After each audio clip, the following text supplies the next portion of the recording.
وقت گزرا، ٹائم یزید کا آیا، وقت گزرا تو ٹائم عبید اللہ ابن زیاد کا آیا، ٹائم شمر کا آیا۔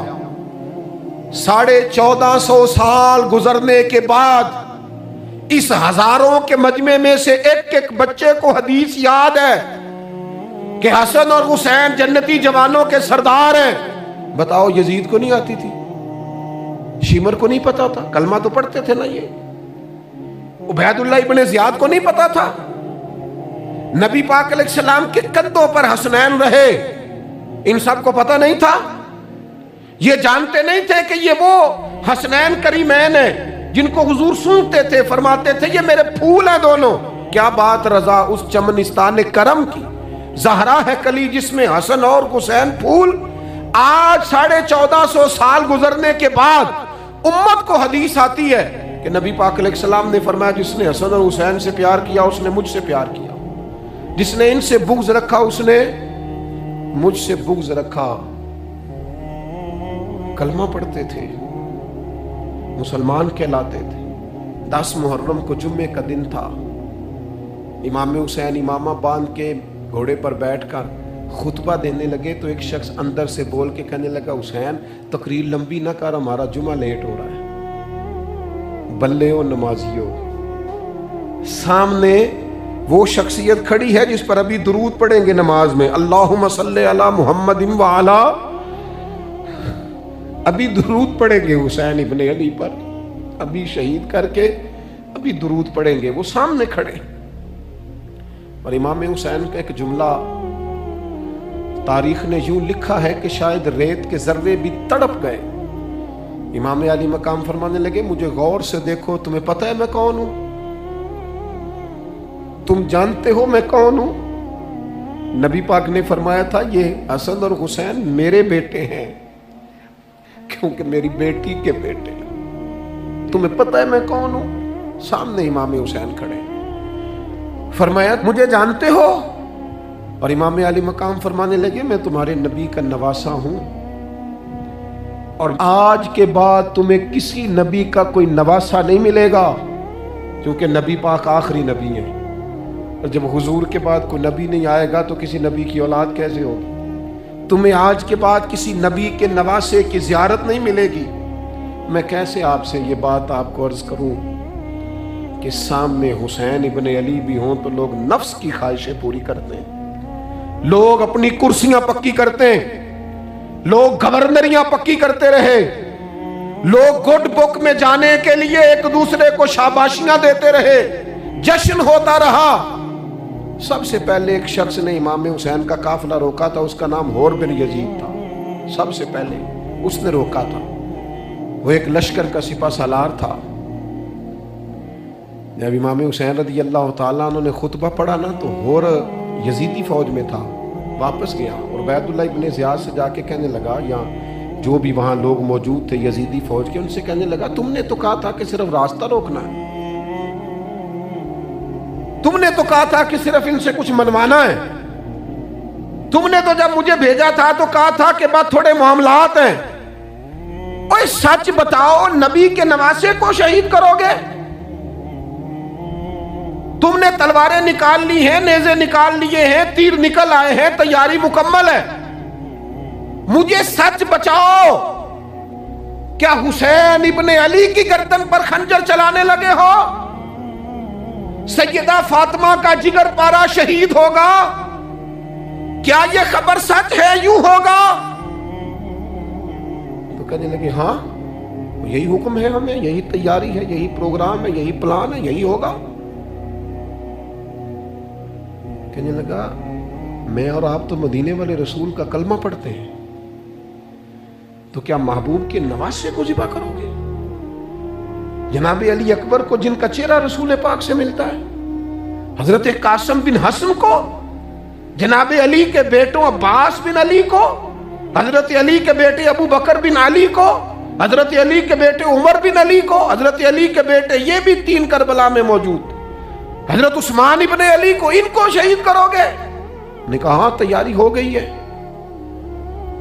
تو سب کے ضمیر مردہ نہیں ہوتے، हाँ, बड़ी बड़ी सख्त जगहों पे फूल उगते हैं। हुर ने जब इनसे कहा कि तुम्हारा पक्का इरादा है, कहा पक्का इरादा है, तो उसने कहा ये ज़रा पकड़ो, ये ओहदा पकड़ो, मुझे तुम्हारा दिया हुआ ओहदा नहीं चाहिए, हुसैन के नाना की दी हुई जन्नत दरकार है, ये रखो अपने पास, मुझे तुम्हारा। एड़ी लगाई उसने और दौड़ा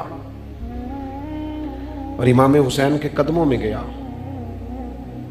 कहने लगा हुजूर मैं मुजरिम हूं, मैं खताकार हूं, मैंने सबसे पहले आपको रोका था, पर मुझे कसम है अल्लाह की मैं जानता नहीं था इनका इरादा क्या है। हुजूर भूल गया, गलती कर बैठा, ये अंधे होंगे, इनकी आंखों पे पट्टी बंदी होगी, और मुझे तो पता है ना कि दुनिया को फिर मोहम्मद का नवासा न मिलेगा, मुझे खबर है। अगर माफी मांगू तो माफ कर दोगे, पहला मुजरिम हूं, मैंने रोका है, अगर आ जाऊं तो कबूल कर लोगे। ये ज़रफ़, ये हौसले, ये तवानाइयाँ अगर हैं तो सैयदा फातिमा के दूध में है, ये शेर खुदा की तरबियत में है, ये महबूब ने जो उनकी ज़ुबानों को चूसा तो उस करम में है। हज़रत इमाम हुसैन ने उठ के सीना यूं चौड़ा किया, हाथ फैलाए, फरमाया आजा, लग जाना मेरे सीने के साथ, तू आ जाना, तूने देर की, हम तो पहले से मुंतज़िर थे, तू आ जा, तेरी सारी माफ़ है। हुर के मुकद्दर जाके इमाम अली मकाम के लश्कर में शामिल हुआ। बाज ने लिखा है जो लोग इब्तदा में शहीद हुए इमाम हुसैन की तरफ से, उनमें हुर शामिल। खुदा कुछ ख्वाहिशात, कुछ नफसानी बातें छोड़ दो, सारा दिन अपने आप को ही मनवाते रहना। अपनी जिद के सामने लोग बड़े बड़े इदारे तबाह कर देते, बड़ी बड़ी जमातें तबाह हो गई, बड़े बड़े आस्ताने खैर के टूट गए, लेकिन हमारी अना, हमारी जिद, हमारा तकब्बुर, हमारी अपने लिए ख्वाहिशात ये खत्म ना हो सकी। इमाम हुसैन रदी अल्लाह ताला अन्हु को जिन लोगों ने शहीद किया, उन्हें हुजूर का खून नजर नहीं आया, नफ्स की ख्वाहिशें नजर आई, जायदादें नजर आई। लेकिन पता है कमाल क्या है,